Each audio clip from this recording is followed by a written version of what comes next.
আজকের ক্লাস শুরু করে দিচ্ছি। প্রথমে হচ্ছে আমাকে জানতে হবে সালোক সংশ্লেষণ কি। আশা করি প্রথম ক্লাস যারা করছিল তারা সালোক সংশ্লেষণের সংজ্ঞাটা মুখস্থ না করে উপাদানগুলো মনে রাখতে পারলে সালোক সংশ্লেষণের সংজ্ঞাটা দিতে পারবা। আমি আরেকবার বলি, সালোক সংশ্লেষণের উপাদান ছিল 5টা। একটা হচ্ছে কার্বন ডাই অক্সাইড, পানি, সূর্যালোক, এনজাইম, ক্লোরোফিল। সালোক সংশ্লেষণের উপাদান ছিল 5টা। একটা হচ্ছে কার্বন ডাই অক্সাইড, পানি, আলো, এনজাইম, আর একটা হচ্ছে ক্লোরোফিল। এই উপাদানগুলো যদি আমাদের মনে থাকে, আমরা সালোক সংশ্লেষণের সংজ্ঞাটা মুখস্থ না করে লিখতে পারবো পরীক্ষায়। তাহলে কার্বন ডাইঅক্সাইড আমরা কোথায় পাবো? পরিবেশ কর্তৃক গৃহীত কার্বন ডাইঅক্সাইড। পরিবেশ কর্তৃক গৃহীত কার্বন ডাইঅক্সাইড এবং মূলদ্রম কর্তৃক শোষিত পানি, পরিবেশ কর্তৃক গৃহীত কার্বন ডাইঅক্সাইড এবং মূলদ্রম কর্তৃক শোষিত পানিকে সূর্যালোকের উপস্থিতিতে এনজাইমের সহায়তায় পাতার ক্লোরোফিলে শর্করা জাতীয় খাদ্য তৈরির প্রক্রিয়া। তাহলে সালোক সংশ্লেষণ প্রক্রিয়ায় আমরা যে খাদ্যটা তৈরি করব সেটা হচ্ছে শর্করা জাতীয় খাদ্য তৈরি। শর্করা জাতীয় খাদ্য তৈরির প্রক্রিয়াকে বলা হচ্ছে সালোক সংশ্লেষণ বা ফটোসিনথেসিস।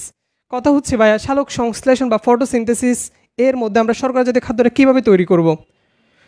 আমরা বলছিলাম এর পর্যায় আছে দুইটা। একটা হচ্ছে আলোক পর্যায়,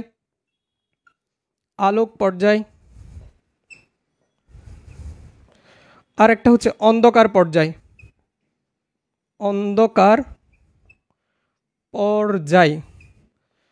সবাই একটু মনে করার ট্রাই করো, গত ক্লাসে যারা ছিল আলোক পর্যায়ে আমরা কী করছিলাম?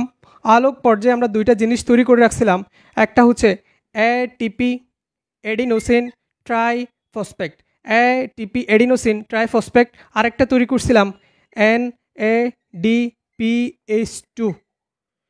আমরা আলোক পর্যায়ে অর্থাৎ যেখানে সূর্যের আলোটা থাকবে সেইখানে আমরা দুইটা জিনিস তৈরি করে রাখছিলাম, একটা এটিপি এডিনোসিন ট্রাইফসফেট, আর একটা হচ্ছে নিকোটিনামাইড অ্যাডেনিন ডাইনিউক্লিওটাইড ফসফেট হাইড্রোজেনেজ বা NADPH2।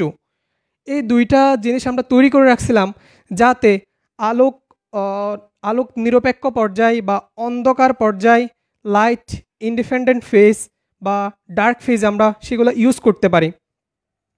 আলোক অন্ধকার পর্যায় এইখানে আমাদের মেইন উদ্দেশ্যটা থাকে বা আমাদের ইয়েটা থাকে, আমরা এখানে শর্করা তৈরি করব। শর্করা তৈরি। তাহলে আলোক অন্ধকার পর্যায়ে আমরা কি করব? শর্করা তৈরি করব। শর্করা তৈরির জন্য কয়েকটা মতবাদ আছে। মতবাদের মধ্যে এক নাম্বার হচ্ছে কেলভিন ও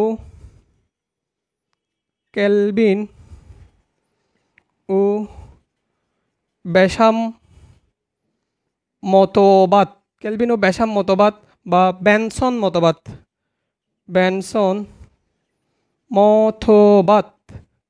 2 নম্বরে হচ্ছে স্ল্যাগ চক্র বা স্ল্যাগ মতবাদ। 3 নাম্বার হচ্ছে ক্রেসুলেসিয়ান অ্যাসিড মেটাবলিজম।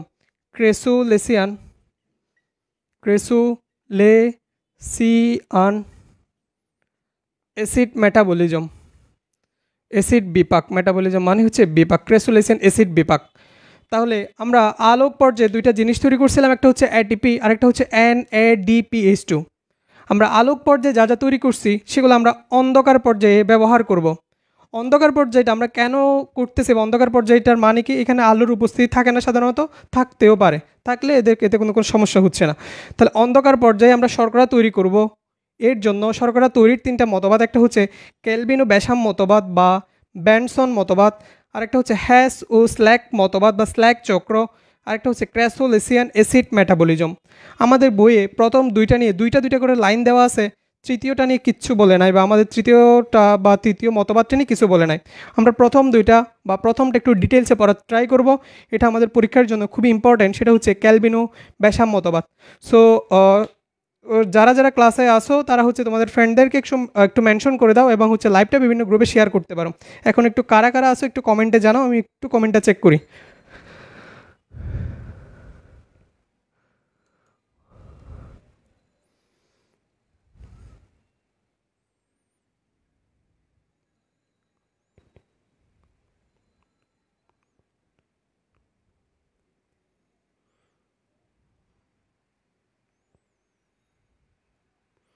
ওকে, দ্বিঘাত সমীকরণ, তারপর আরও অনেকেই যুক্ত আছে।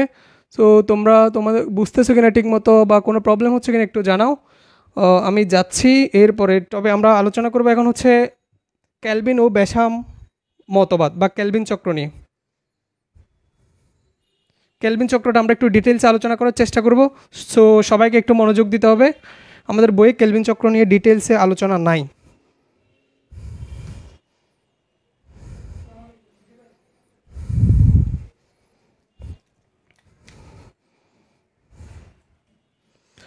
ক্যালভিন চক্র,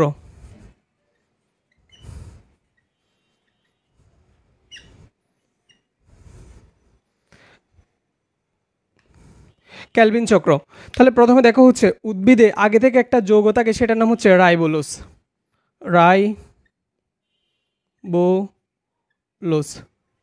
রাইবোলোস 5 ফসফেট নামে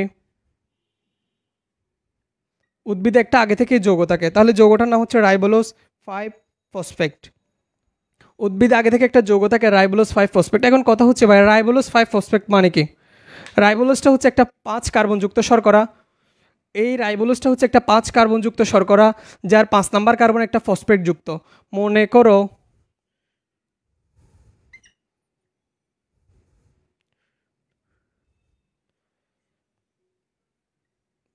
5 নাম্বার কার্বন এই চক্রযুক্ত যৌগের বেলায়, যেটা চক্রের বাইরের কার্বন সেটা হচ্ছে 5 নাম্বার কার্বন। এইটা হচ্ছে একটা 5 কার্বনযুক্ত শর্করা, যার 5 নাম্বার কার্বন একটা ফসফেট যুক্ত। এটা হচ্ছে মনে করো রাইবোলোস 5 ফসফেট, একটা 5 কার্বনযুক্ত শর্করা, যার 5 নাম্বার কার্বন একটা ফসফেট যুক্ত আছে। তাহলে রাইবোলোস 5 ফসফেট একটা যৌগ, একটা শর্করা, যেটা উদ্ভিদে আগে থেকেই থাকে। এরপর একটু মনে করা ট্রাই করো, আমরা আলোক নির্ভর পর্যায়ে দুইটা জিনিস তৈরি করে রাখছিলাম, একটা হচ্ছে এটিপি, একটা হচ্ছে NADPH2। আমরা যে এটিপি তৈরি করছিলাম, সেই এটিপিটাকে দেখো এখানে এটিপি, এটা লাল কালি দিয়ে লিখি, রাইবোলোস 5 ফসফেটকে এটিপি একটা ফসফেট দিয়ে দেয়, সে হয়ে যায় এডিপি। সে একটা ফসফেট দিয়ে দিল। সবাই একটু বোঝার ট্রাই করো যে রাইবোলোস 5 ফসফেট যৌগটা উদ্ভিদে ছিল, সে রাইবোলোস 5 ফসফেটকে এটিপি একটা ফসফেট দান করলো, সে নিজে হয়ে গেল এডিপি, অ্যাডিনোসিন ডাই ফসফেট। তাহলে প্রথমে যে যৌগটা ছিল সেটা রাইবোলোস 5 ফসফেট, এখন নতুন করে একটা ফসফেট যুক্ত হলো, তাহলে যে যৌগটা হবে সেটা হচ্ছে রাইবোলোস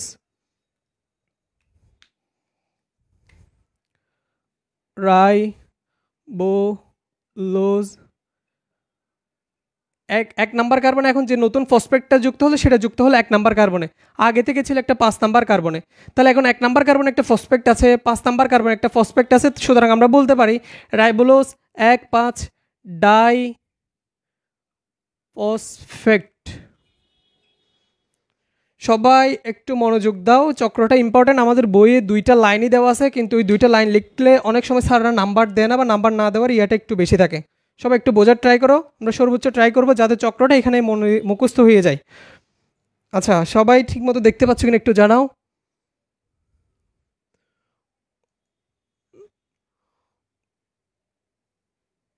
ও, যারা যারা পারছো এইটা হবে অলরাইট। ওকে, যারা যারা আসো তারা হচ্ছে একটু কমেন্টে জানাও। তাহলে দেখো অনেকেই আছে, সো সবাই একটু মনোযোগ দাও। তাহলে উদ্ভিদ আমরা বললাম আগে থেকে একটা 5 কার্বনযুক্ত একটা শর্করা থাকে, সেটার নাম হচ্ছে রাইবোলোস 5 ফসফেট। রাইবোলোস 5 ফসফেট হচ্ছে উদ্ভিদ আগে থেকেই থাকে। আমরা আলোক নির্ভর পর্যায়ে দুইটা জিনিস তৈরি করে রাখছিলাম, একটা হচ্ছে এটিপি আর একটা হচ্ছে NADPH2। আমরা এটিপি তৈরি করে রাখছিলাম এবং হচ্ছে NADPH2 তৈরি করে রাখছি। এখানে যে এটিপি তৈরি করছিলাম, এটিপি থেকে একটা ফসফেট যুক্ত হলো রাইবোলোজের সাথে, তখন সেটা হয়ে গেল রাইবোলোস 1,5 ডাইফসফেট। অর্থাৎ আগে যে ফসফেটটা ছিল সেটা 5 নাম্বার কার্বন, এখন যে নতুন ফসফেট সেটা হচ্ছে 1 নাম্বার কার্বনে যুক্ত হলো। অর্থাৎ যৌগটা দেখতে এখন এখন বা এইটার মতো লাগতেছে, রাইবোলোস 1,5 ডাইফসফেট। ওকে, এখন হচ্ছে পরিবেশের মধ্যে কার্বন ডাইঅক্সাইড থাকে, এই রাইবোলোস 1,5 ডাইফসফেটের সাথে যখন পরিবেশের থেকে একটা কার্বন ডাইঅক্সাইড যুক্ত হলো, বা পরিবেশের কার্বন ডাইঅক্সাইড যখন এর সাথে বিক্রিয়া করে, তখন একটা যৌগ তৈরি হয়, সেটার নাম হচ্ছে কিটো অ্যাসিড। কিটো অ্যাসিড, নট কিটো ডায়েট, তাহলে এটা হচ্ছে কিটো অ্যাসিড। কিটো অ্যাসিড। তাহলে রাইবোলোজ 5 ফসফেটের সাথে যখন কার্বন ডাইঅক্সাইড যুক্ত হচ্ছে তখন একটা যৌগ তৈরি হলো, সেটা হচ্ছে কিটো অ্যাসিড। কিটো অ্যাসিডটা কয় কার্বন যুক্ত? আমাকে বললো রাইবোলোজটা কত কার্বন যুক্ত ছিল। রাইবোলোজ ছিল একটা 5 কার্বন যুক্ত শর্করা। রাইবোলোজ ছিল একটা 5 কার্বন যুক্ত শর্করা। সেইখানে যখন কার্বন ডাইঅক্সাইডটা যুক্ত হচ্ছে তাহলে এখানে কার্বন ডাইঅক্সাইড থেকে একটা কার্বন পাচ্ছি। তাহলে কিটো অ্যাসিড যেটা, সেটা হচ্ছে 6 কার্বন যুক্ত কিটো অ্যাসিড। কিটো অ্যাসিডটা হচ্ছে একটা অস্থায়ী অ্যাসিড। তাহলে কিটো অ্যাসিডটা কী ধরনের অ্যাসিড? অস্থায়ী অ্যাসিড। আমি নিচে লিখতেছি, কিটো অ্যাসিডটা হচ্ছে অস্থায়ী অ্যাসিড। আমি আবার বলতেছি, প্রথম থেকে যারা নতুন চলে আসছো বা নতুন যুক্ত হয়েছে তারা একটু খেয়াল করো। আমরা পড়তেছিলাম ক্যালভিন চক্র, যেটার মাধ্যমে আমরা উদ্ভিদের খাদ্য গ্লুকোজ বা শর্করা তৈরি করব। তাহলে ক্যালভিন চক্রটা প্রথমে আমাকে জানতে হবে হচ্ছে উদ্ভিদে একটা আগে থেকে একটা যৌগ থাকে, সেটার নাম হচ্ছে রাইবোলোজ 5 ফসফেট। রাইবোলোজ 5 ফসফেট মানে কি? রাইবোলোজটা হচ্ছে বা একটা 5 কার্বন যুক্ত শর্করা, যার 5 নাম্বার কার্বন একটা ফসফেট যুক্ত। আমরা আলোক নির্ভর পর্যায়ে দুইটা জিনিস তৈরি করছিলাম, একটা এটিপি আর একটা হচ্ছে NADPH2। আমরা যে উপাদানগুলো তৈরি করছিলাম সেগুলো আমরা এখানে ব্যবহার করব। তাহলে এটিপি থেকে যখন একটা ফসফেট রাইবোলোজ 5 ফসফেটের সাথে যুক্ত হলো, তখন নতুন যে যৌগটা হলো সেটা হচ্ছে রাইবোলোজ 1,5 ডাইফসফেট। অর্থাৎ আগে থেকে একটা ফসফেট ছিল 5 নাম্বার কার্বনে, নতুন যে ফসফেটটা যুক্ত হলো সেটা হলো 1 নাম্বার কার্বনে। যে যৌগ তাহলে এখন হচ্ছে 2টা ফসফেট, সেই জন্য লিখলাম ডাইফসফেট। আশা করি এতটুকু বুঝতে পারছো। এই রাইবোলোজ 1,5 ডাইফসফেটের সাথে যখন পরিবেশ থেকে কার্বন ডাইঅক্সাইড যুক্ত হচ্ছে বা পরিবেশের কার্বন ডাইঅক্সাইড যখন এর সাথে যুক্ত হচ্ছে, তখন হয়ে যাচ্ছে কিটো অ্যাসিড নামক একটা যৌগ, যেটা হচ্ছে একটা অস্থায়ী অ্যাসিড। এবং এখানে যে রাইবোলোজ ছিল সেটা হচ্ছে 5 কার্বন যুক্ত ছিল, 5 কার্বন। এখানে কার্বন ডাইঅক্সাইড থেকে একটা কার্বন যুক্ত হলো, তাহলে যে যৌগটা উৎপন্ন হলো সেটা হবে 6 কার্বন যুক্ত কিটো অ্যাসিড। বোর্ডের লেখা কি ঠিক মতো দেখা যাচ্ছে? কিটো অ্যাসিড, একটু বোর্ডের লেখা। ওকে, বোর্ড কি ঠিক মতো দেখা যাচ্ছে কিনা আর সব কিছু বুঝতে পারতেছি কিনা একটু জানাও। ওকে, আমি এইদিকে বামে লেখা ট্রাই করতেছি। তাহলে যে যৌগটা উৎপন্ন হলো সেটা হচ্ছে কিটো অ্যাসিড। আচ্ছা, কিটো অ্যাসিডটা হচ্ছে অস্থায়ী অ্যাসিড। কিটো অ্যাসিডটা অস্থায়ী অ্যাসিড হওয়ার কারণে এটা ভেঙে যায়, অর্থাৎ এটা উৎপন্ন হওয়ার সাথে সাথে ভেঙে একটা অ্যাসিড উৎপন্ন হয়, সেটা হচ্ছে ফসফোগ্লিসারিক অ্যাসিড। ফসফোগ্লিসারিক অ্যাসিড,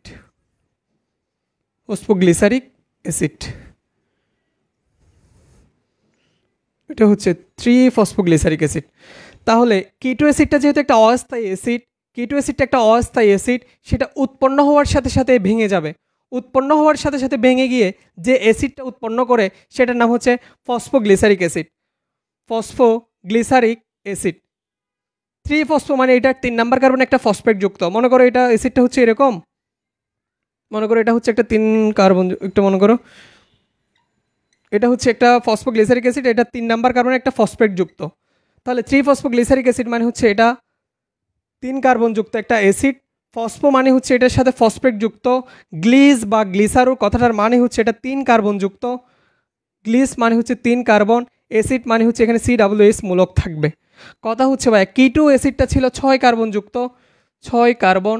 এখন যে ফসফোগ্লিসারিক অ্যাসিড উৎপন্ন হলো আমরা বলতেছি সেটা হচ্ছে একটা 3 কার্বন যুক্ত অ্যাসিড। তাহলে 6 কার্বন যুক্ত থেকে যখন ফসফোগ্লিসারিক অ্যাসিড 3 কার্বন যুক্ত হলো, তাহলে আমাকে বলো তো এটা কয় অণু হবে? দেখি তোমরা পারো কিনা। কিটো অ্যাসিডটা ছিল 6 কার্বন যুক্ত, কোয়েশ্চেনটা একটু বোঝার ট্রাই করো। কিটো অ্যাসিডটা ছিল 6 কার্বন যুক্ত একটা অস্থায়ী অ্যাসিড, সেটা ভেঙে গেল, সেটা ভেঙে উৎপন্ন করলো ফসফোগ্লিসারিক অ্যাসিড। ফসফোগ্লিসারিক অ্যাসিডটা হচ্ছে একটা 3 কার্বন যুক্ত অ্যাসিড। তাহলে এরকম কয়টা ফসফোগ্লিসারিক অ্যাসিড উৎপন্ন হতে পারে? একটু কমেন্টে জানাও তোমরা কে কে কোয়েশ্চেনটা বুঝতে পারছো বা অ্যান্সারটা কী হবে। কিটো অ্যাসিড একটা যদি কিটো অ্যাসিড ভাঙে, কিটো অ্যাসিডটা হচ্ছে 6 অণুযুক্ত 6 কার্বন যুক্ত একটা কিটো অ্যাসিড, সেটা যদি ভেঙে ফসফোগ্লিসারিক অ্যাসিড উৎপন্ন করে, তাহলে এরকম কয়টা ফসফোগ্লিসারিক অ্যাসিড উৎপন্ন হবে বা কয় অণু ফসফোগ্লিসারিক অ্যাসিড উৎপন্ন হবে?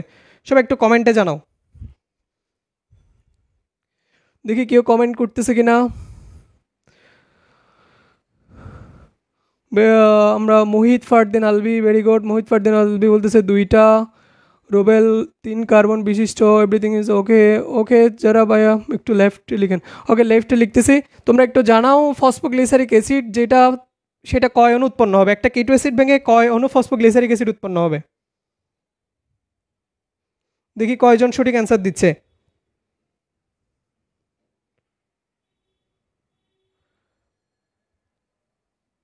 অ্যান্সার দিছে মাত্র একজন, মোহিত ফারদিন আলবি ছাড়া এখনো কেউ অ্যান্সার দেয় না। বাকিরা কি বুঝতেছো না নাকি পারতেছো না?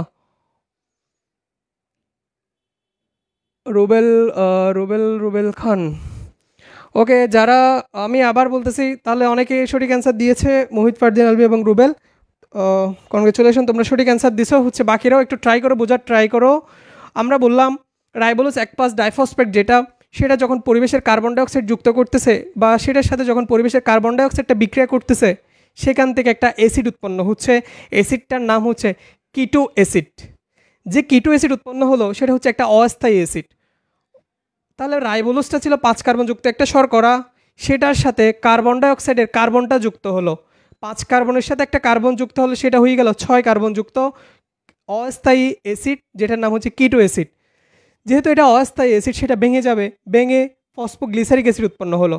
আমরা নাম থেকেই বুঝতে পারতেছি ফসফো মানে হচ্ছে এটার সাথে ফসফেট যুক্ত, গ্লিসারো বা গ্লিসারিক কথাটার মানে হচ্ছে এটা 3 কার্বন যুক্ত, অ্যাসিড মানে হচ্ছে এখানে অ্যাসিডের মূলক থাকবে। তাহলে এখন কথা হচ্ছে ভাইয়া, এখানে যে কিটো অ্যাসিড ছিল সেটা 6 কার্বন যুক্ত, এখানে যে ফসফোগ্লিসারিক অ্যাসিড হলো সেটা 3 কার্বন যুক্ত। তাহলে এরকম 3 কার্বন যুক্ত কয় অণু হবে? 2 অণু। 2 অণু ফসফোগ্লিসারিক অ্যাসিড আমরা পেয়ে গেলাম।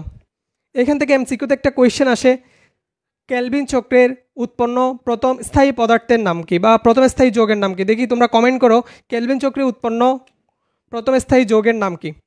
ওকে, 3 ফসফোগ্লিসারিক অ্যাসিড এর সাথে বা একে যখন আবার এটিপি, তোমরা এখন কমেন্ট করবা কেলভিন চক্র উৎপন্ন প্রথম স্থায়ী যৌগের নাম কি? সবাই একটু কমেন্ট করো। তাহলে আমরা এর পরবর্তী ধাপে যাচ্ছি। ফসফোগ্লিসারিক অ্যাসিড আমরা পাইলাম, সেটা হচ্ছে 3 ফসফোগ্লিসারিক অ্যাসিড।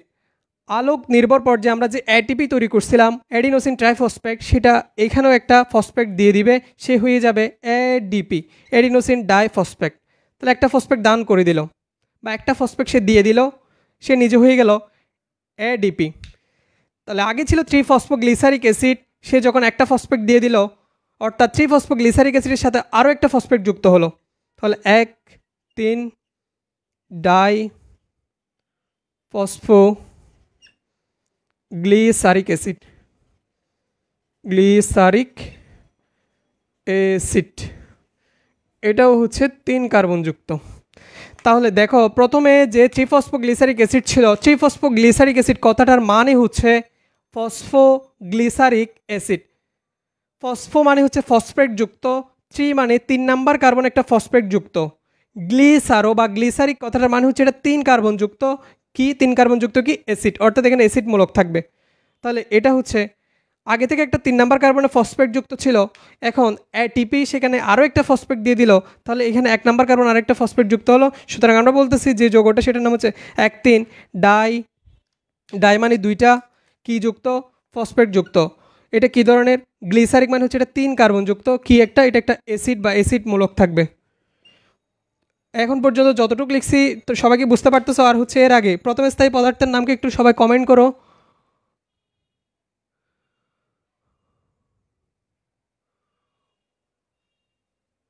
ওকে, কয়জনে কয় ক্যামেরাটা একটু বামে, ওকে ক্যামেরা বামে সরাচ্ছি।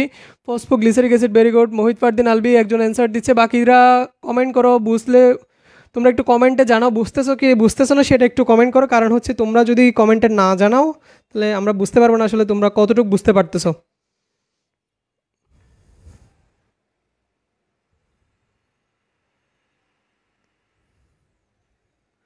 আচ্ছা, সাইমা শাহরিন বলতেছে এমসিকিউতে, এখান থেকে এই চক্রটাই তো সিকিউতে আসবে। এই চক্রটা তোমাকে কেলভিন চক্রে কীভাবে, এটাও তো বলে দিব, সিকিউতে কীভাবে কোয়েশ্চেন আসবে সেটা বলে দিব। তাহলে দেখো প্রথম যে যৌগটা, প্রথম স্থায়ী যে যৌগটা সেটা হচ্ছে 3 ফসফোগ্লিসারিক অ্যাসিড। কয়েকজন সঠিক অ্যান্সার দিয়েছো, বাকিরাও চেষ্টা করো অ্যান্সারগুলো দেওয়ার জন্য। তাহলে এরপরে এখানে যখন এটিপি থেকে একটা ফসফেট যুক্ত হলো, সেটা হচ্ছে 1,3 ডাইফসফো গ্লিসারিক অ্যাসিড, 1,3 ডাইফসফো গ্লিসারিক অ্যাসিড। এরপরে কি হচ্ছে, আচ্ছা আমরা আলোক নির্ভর পর্যায়ে আরও একটা উপাদান তৈরি করছিলাম, সেটা কি কারো মনে আছে? আমরা আরও একটা যৌগ তৈরি করছিলাম, সেটার নাম কি? দেখি কমেন্ট করো। আমরা আলোক নির্ভর পর্যায়ে আরও একটা যৌগ তৈরি করছিলাম এটিপি ছাড়া, সেটার নাম কি একটু কমেন্ট করো, দেখি কয়জনের মনে আছে।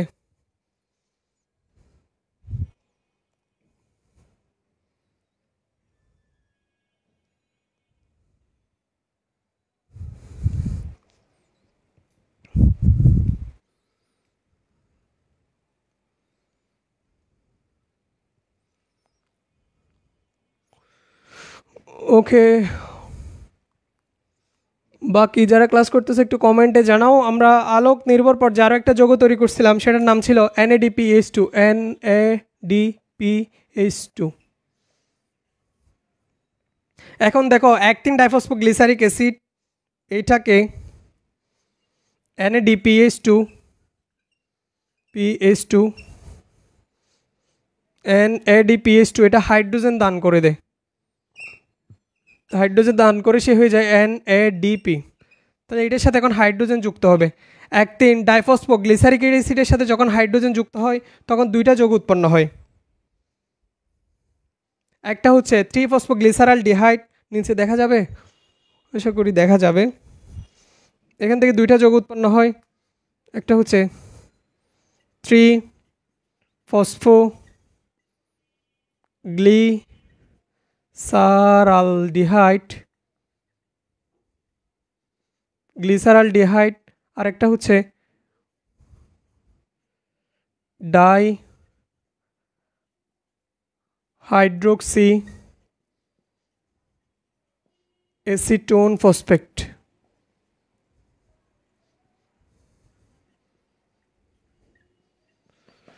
Acetone phosphate. আমি ক্যামেরাটা আরেকটু বামে সরাই।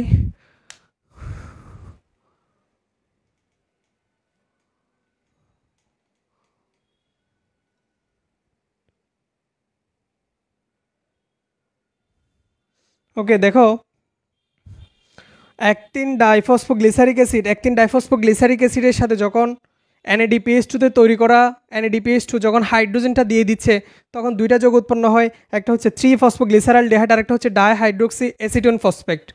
3-ফসফোগ্লিসারালডিহাইড মানে হচ্ছে 3-ফসফোগ্লিসারালডিহাইড, নাম থেকেই বুঝতে পারতেছি এটা হচ্ছে একটা অ্যালডিহাইড, মানে CHO মূলক থাকবে। গ্লিসারো মানে হচ্ছে এটা 3 কার্বন যুক্ত। ফসফো কথাটার মানে হচ্ছে এটা এখানে ফসফেট যুক্ত, সেটা 3 নাম্বার কার্বনে। অর্থাৎ অ্যাক্টিন ডাইফসফোগ্লিসারিক অ্যাসিডের যখন হাইড্রোজেন যুক্ত করা মানে কি?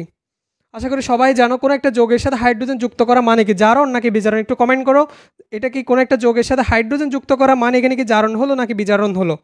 তাহলে 3-ফসফোগ্লিসারালডিহাইড যখন হাইড্রোজেন যুক্ত করতেছি আমরা দুইটা যৌগ পাচ্ছি, একটা হচ্ছে 3-ফসফোগ্লিসারালডিহাইড আর একটা হচ্ছে ডাইহাইড্রোক্সি মানে হচ্ছে OH মূলক থাকবে, এসিটোন মানে হচ্ছে অ্যাসিটোন কিটোন মূলক এবং হচ্ছে ফসফেট থাকবে ডাইহাইড্রোক্সি এসিটোন।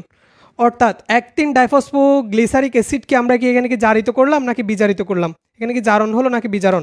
হাইড্রোজেন যুক্ত করা মানে কি জারণ নাকি বিজারণ? তাহলে হাইড্রোজেন যুক্ত করার কারণে আমরা দুইটা যৌগ পাচ্ছি, একটা হচ্ছে 3-ফসফোগ্লিসারালডিহাইড এবং ডাইহাইড্রোক্সি এসিটোন ফসফেট। এরা আবার নিজেদের মধ্যে বিক্রিয়া করতে পারে বা একটা যৌগ আরেকটা যৌগতে পরিণত হতে পারে। আইসোমারেজ এনজাইমের প্রভাবে এরা একটা আরেকটাতে পরিণত হতে পারে। ওকে, সবাই একটু জানাও আমরা যে হাইড্রোজেন যুক্ত করলাম এটা কি জারণ নাকি বিজারণ? এখন মেবি নিচে লিখলে দেখা যাবে না, আমি চক্রটাকে একটু ওইদিকে ঘুরাই দিচ্ছি। আমি এখানে যেগুলো লিখছিলাম এগুলো আমি মুছে ফেলি, এগুলো তো আমি বোঝার জন্য লিখছিলাম।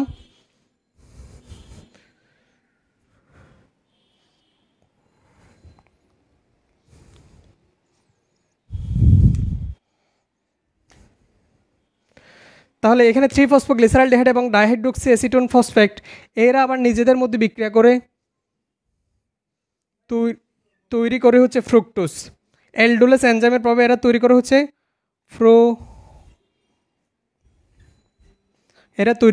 ফ্রুক্টোজ 6-ফসফেট বা ফ্রুক্টোজ। এখানে আরও অনেকগুলো বিক্রিয়া আছে, এগুলো তোমাদের ক্লাস 9-10-এর জন্য লাগবে না, সেজন্য আমরা করতেছি না। ইন্টারমিডিয়েটে তোমরা এখানে আরও অনেকগুলো বিক্রিয়া আছে সেগুলো পড়বা, যেহেতু ক্লাস 9-10-এর জন্য এত ডিটেলসে লাগবে না। তাহলে 3-ফসফোগ্লিসারালডিহাইড এবং ডাইহাইড্রোক্সি অ্যাসিটোন ফসফেট এরা যুক্ত হয়ে গঠন করে হচ্ছে ফ্রুক্টোজ।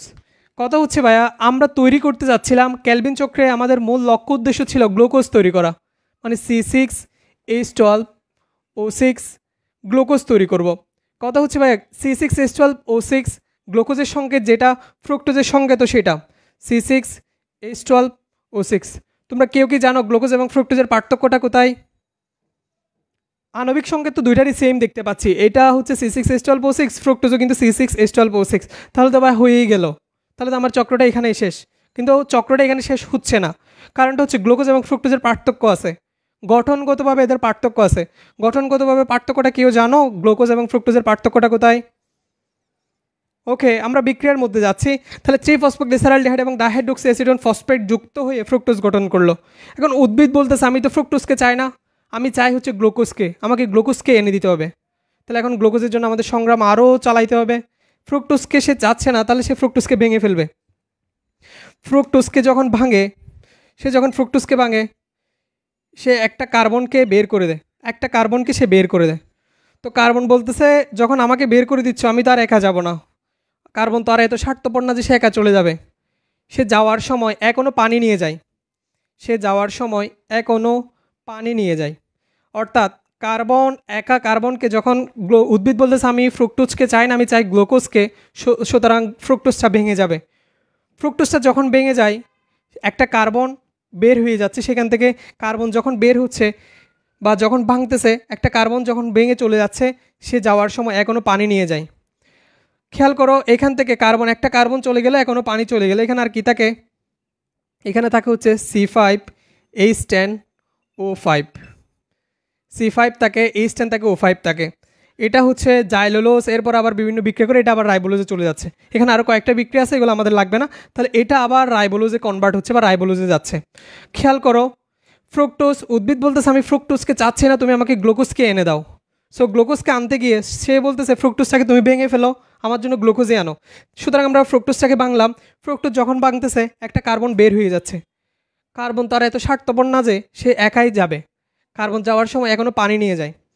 কার্বন যদি C6H12O6 থেকে একটা কার্বন এবং একটা পানি বের হয়ে যায়, সেখানে থাকতেছে C5H10O5, C5 থাকতেছে, H10O5 থাকতেছে, সেটা আবার রাইবোলোজ, সেটাই আবার রাইবোলোজ হচ্ছে বা 5 কার্বনযুক্ত একটা শর্করা। সেখান থেকে চক্রটা আবার ঘুরতেছে। এই চক্রটা যখন একবার ঘুরতেছে তখন আমি পাচ্ছি একটা কার্বন পাচ্ছি, এক অণু পানি পাচ্ছি। এই চক্রটা যদি দুইবার সম্পন্ন হয়, এই চক্রটা যদি দুইবার সম্পন্ন, আমি কী পাবো? একটা কার্বন আরেকটা পানি পাবো। এই চক্রটা যদি 3বার সম্পন্ন হয়, আমি আরেকটা কার্বন পাবো, আরেকটা পানি পাবো। তাহলে মনে করো এই চক্রটা 6বার সম্পন্ন হয়ে গেল। 6বার এই চক্রটা সম্পন্ন হলে আমি কী পাবো? একটা কার্বন পাবো, এক অণু পানি পাবো। 6বার যদি চক্রটা সম্পন্ন, আমি 6টা কার্বন 6টা পানি পাবো। তাহলে তুমি একটু গুণ করে দেখো, 6-এর সাথে তাহলে C6, 6-এর সাথে 2H12O6। কথা হচ্ছে এই যে আমরা ইয়াটা পেলাম সেটাই হচ্ছে গ্লুকোজ। অর্থাৎ কেলভিন চক্র কয়বার সম্পন্ন হলে এক অণু গ্লুকোজ উৎপন্ন হয়? এটাও একটা এমসিকিউর কোয়েশ্চেন। কেলভিন চক্র কয়বার সম্পন্ন হলে এক অণু গ্লুকোজ উৎপন্ন হয়? সবাই একটু কমেন্টে জানাও কেলভিন চক্র কয়বার সম্পন্ন হলে একটা গ্লুকোজ উৎপন্ন হয়। দেখি এর আগের কোয়েশ্চেনে কারা কারা অ্যান্সার দিয়েছো।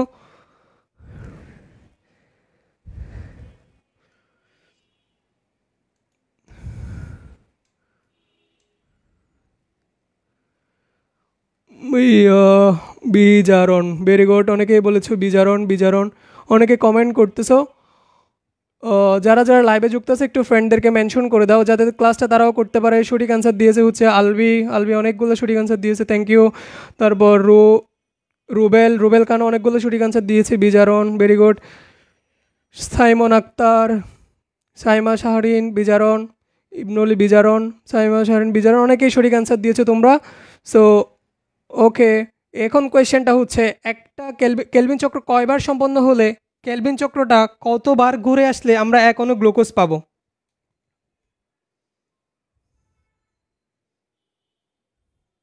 কেলভিন চক্রটা কয়বার ঘুরে আসলে আমরা এক অণু গ্লুকোজ পাবো? সবাই একটু কমেন্ট করো, আমি কমেন্টে একটু দেখি।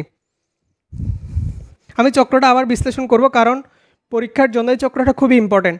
পরীক্ষায় কোয়েশ্চেন আসবে কীরকম আমি বলি, তোমাকে একটা উদ্দীপক দিয়ে দিল, আমরা উদ্দীপকটাও দেখব। একটা উদ্দীপক দিয়ে দিল, মনে করো সালোক সংশ্লেষণের বিক্রিয়াটাই দিয়ে দিল। সালোক সংশ্লেষণে কারা বিক্রিয়া করবে?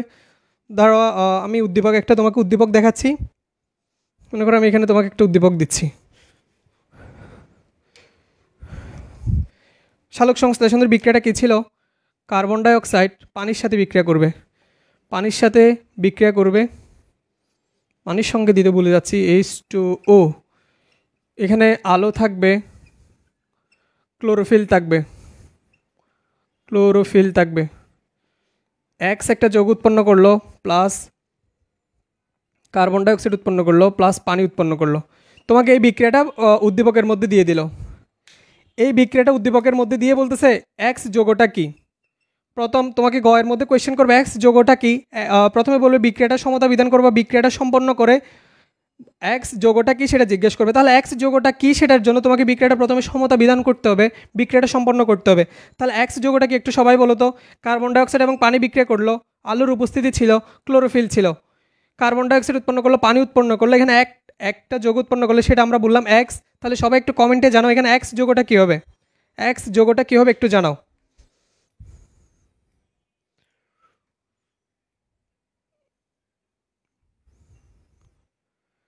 এক্স যৌগটা কী হবে আমি জিজ্ঞেস করি নাই, সেটা কোন প্রক্রিয়া আমাকে বলো, আমি তো বলেই দিলাম সেটা সালোক সংশ্লেষণ প্রক্রিয়া। সবাই জানাও এক্স যৌগটা কী হবে। সবার আগে অ্যান্সার দিয়েছে হচ্ছে আলবি, তারপর রুবেল। রুবেল সালোক সংশ্লেষণ বলতেছে অনেকে, আমি তো বলেই দিলাম সেটা সালোক সংশ্লেষণ প্রক্রিয়া। এখানে যে এক্স যৌগটা উৎপন্ন হলো সেটা কি, সালোক সংশ্লেষণ প্রক্রিয়া আমরা গ্লুকোজ তৈরি করি। তাহলে এখানে কোয়েশ্চেন থাকবে উদ্দীপকের বিক্রিয়াটাকে সম্পন্ন করে এক্স যৌগটা উৎপাদনের প্রক্রিয়াগুলো লিখো, বা এক্স যৌগটা আমরা কীভাবে উৎপাদন করতে পারি, এক্স যৌগটা আমরা কীভাবে তৈরি করতে পারি। তাহলে প্রথমে আমার প্রক্রিয়াটাকে জানতে হবে। প্রক্রিয়াটা হচ্ছে সালোক সংশ্লেষণ। প্রক্রিয়াটার মধ্যে আমরা যে যৌগটা পাই বা যেটা আমাদের প্রধান উৎপাদ বা যেটা আমাদের প্রধান উদ্দেশ্য থাকে সেটা হচ্ছে গ্লুকোজ বা শর্করা তৈরি করা। গ্লুকোজ বা শর্করা তৈরি করার জন্য আমরা এখন যেটা পড়তেছি সেটা হচ্ছে আলোক নিরপেক্ষ পর্যায়। আলোক নিরপেক্ষ পর্যায়ে আমরা তিনটা মতবাদের মাধ্যমে গ্লুকোজ বা শর্করাটা তৈরি করতে পারি। কোনো কোনো উদ্ভিদে C3 চক্র হয়, কোনো কোনো উদ্ভিদে C4 চক্র হয়, কোনো কোনো উদ্ভিদে CAM বা ক্র্যাসুলেশন অ্যাসিড মেটাবলিজম প্রক্রিয়াটা সম্পন্ন হয়। আমরা এতক্ষণ বললাম C3 চক্র নিয়ে। তাহলে তোমাকে কোয়েশ্চেন থাকবে হচ্ছে উদ্দীপকের এক্স যৌগটা আমরা কীভাবে পেতে পারি, বা উদ্দীপকের এক্স যৌগটা আমরা কীভাবে তৈরি করতে পারি, মতবাদসমূহ ব্যাখ্যা করো। মতবাদসমূহ ব্যাখ্যা করতে বললে তুমি C3 চক্রটা লিখে বাকিগুলো এক লাইন লিখে দিলে হবে। অথবা তোমাকে বলতে পারে এক্স যৌগ উৎপাদনের সবচেয়ে গ্রহণযোগ্য মতবাদ কোনটা সেটা ব্যাখ্যা করো। সবচেয়ে গ্রহণযোগ্য মতবাদ হচ্ছে এই যে ক্যালভিন চক্র। তুমি যদি চক্রটা লিখে দাও ইনশাল্লাহ তুমি ফুল মার্কস পেয়ে যাবা। সেটা তুমি স্কুল পরীক্ষা, বোর্ড পরীক্ষা যেখানে আসুক তুমি ট্রাই করে দেখো, ফুল মার্কস তারা দিয়ে দিবে। কারণ আমাদের বইয়ে শুধুমাত্র বলা আছে এই চক্রে উৎপন্ন প্রথম স্থায়ী পদার্থের নাম এইটা, সেই জন্য এটাকে C3 চক্র বলা হচ্ছে। কিন্তু সেটা কেন বলা হচ্ছে, সেটা কোত্থেকে আসতেছে সেটা আমাদের বই লেখা নাই। সো যদি এইটা তোমরা একটু বুঝতে পারো, আমি আবার একটু রিভিউ করব। যাদের মনোযোগ ছিল না তারা একটু মনোযোগ দেওয়ার ট্রাই করো। তোমরা যারা যুক্ত আছো তারা ফ্রেন্ডদেরকে একটু মেনশন করে দাও যাতে তারা ক্লাসটাও করতে পারে। ওকে, আমি চক্রটা আরেকবার রিভিউ করি ইনশাল্লাহ। এখন এবারে সবারই মুখস্থ হয়ে যাইতে হবে। আশা করি কোয়েশ্চেনটা বুঝতে পারছো, কোয়েশ্চেনটা কেমনে আসে। সো সবাই একটু মনোযোগ দাও। আমরা ক্যালভিন চক্রটা এখানে খুব ইম্পর্টেন্ট, আমরা ক্যালভিন চক্রটা আবার রিভিউ করতেছি। ওকে, অনেকে সঠিক অ্যান্সার দিয়েছো। রুবেল, তারপর হচ্ছে সাইমা শাহরিন, এমএসটি সারা, রুবেল, তারপর রুবেল, গ্লুকোজ, রুবেল রুবেল রুবেল অনেক কমেন্ট করতেছে। বাকিরাও একটু কমেন্ট করো এবং হচ্ছে ফ্রেন্ডদেরকে মেনশন দাও। ওকে, আমরা ক্যালভিন চক্রটা আরেকবার রিভিউ করতেছি। সো সবাই একটু মনোযোগ দাও।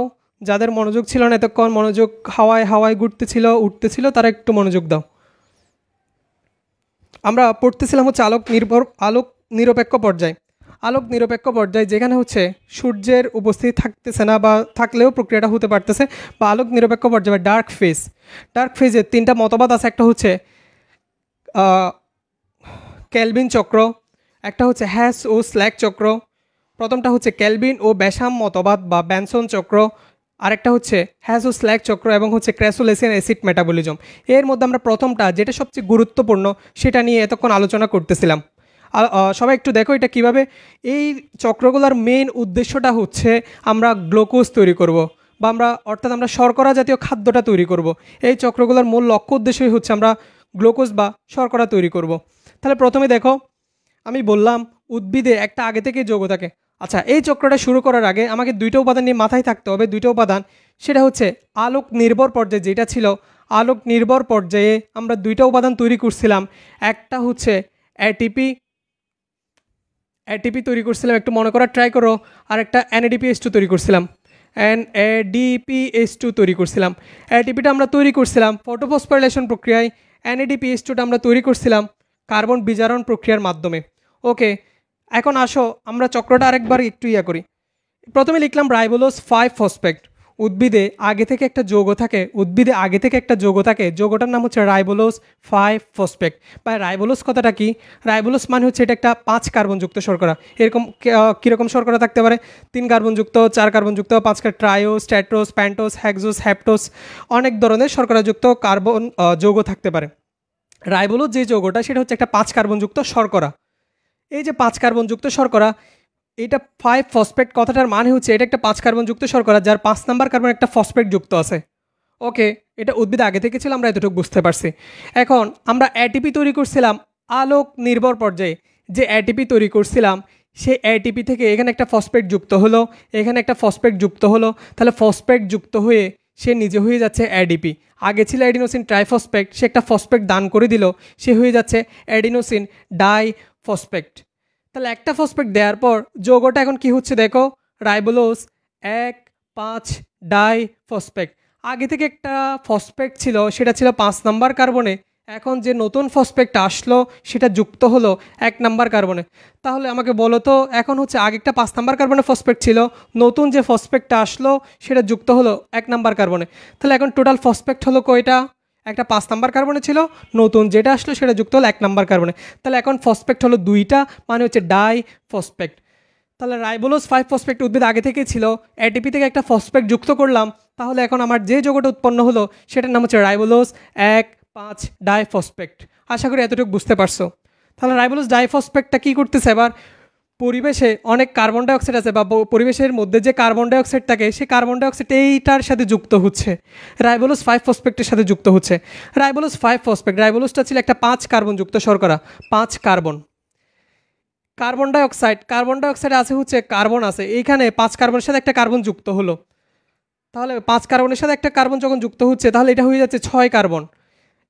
রাইবোলোজ 5,1,5 ডাইফসফেটের সাথে যখন কার্বন ডাইঅক্সাইড যুক্ত হচ্ছে, এখন একটা নতুন যৌগ উৎপন্ন হচ্ছে, সেটার নাম হচ্ছে কিটো অ্যাসিড, নট কিটো ডায়েট। তোমরা কিটো ডায়েট নিয়ে পরিচিত থাকতে পারো বা কিটো অনেক ধরনের ইয়ে নিয়ে পরিচিত থাকতে পারো।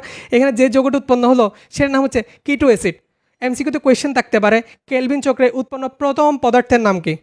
দেখি এবার বলো তো, কেলভিন চক্র উৎপন্ন প্রথম পদার্থের নাম কি? দুটা কোয়েশ্চেন, একটা হচ্ছে কেলভিন চক্র উৎপন্ন প্রথম পদার্থের নাম কি, আর একটা হচ্ছে কেলভিন চক্র উৎপন্ন প্রথম স্থায়ী পদার্থের নাম কি। দেখি দুইটা কোয়েশ্চেনের অ্যান্সার কারা কারা দিতে পারো। কেলভিন চক্রে কোয়েশ্চেনটা বোঝার ট্রাই করো, কেলভিন চক্র উৎপন্ন প্রথম পদার্থের নাম কি, আরেকটা হচ্ছে কেলভিন চক্র উৎপন্ন প্রথম স্থায়ী পদার্থের নাম কি। দেখি আমি একটু কমেন্টটা চেক করি।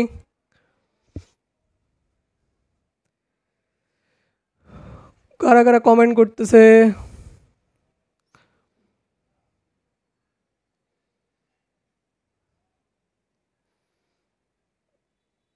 কেলভিন চক্র উৎপন্ন প্রথম পদার্থের নাম কি, আর একটা হচ্ছে কেলভিন চক্র উৎপন্ন প্রথম স্থায়ী পদার্থের নাম কি? কেউ তো সঠিক অ্যান্সার দিচ্ছে না। দেখি দেখি তাড়াতাড়ি কমেন্ট করো, কমেন্টে জানাও কেলভিন চক্র উৎপন্ন প্রথম পদার্থের নাম কি এবং কেলভিন চক্র উৎপন্ন প্রথম স্থায়ী পদার্থের নাম কি।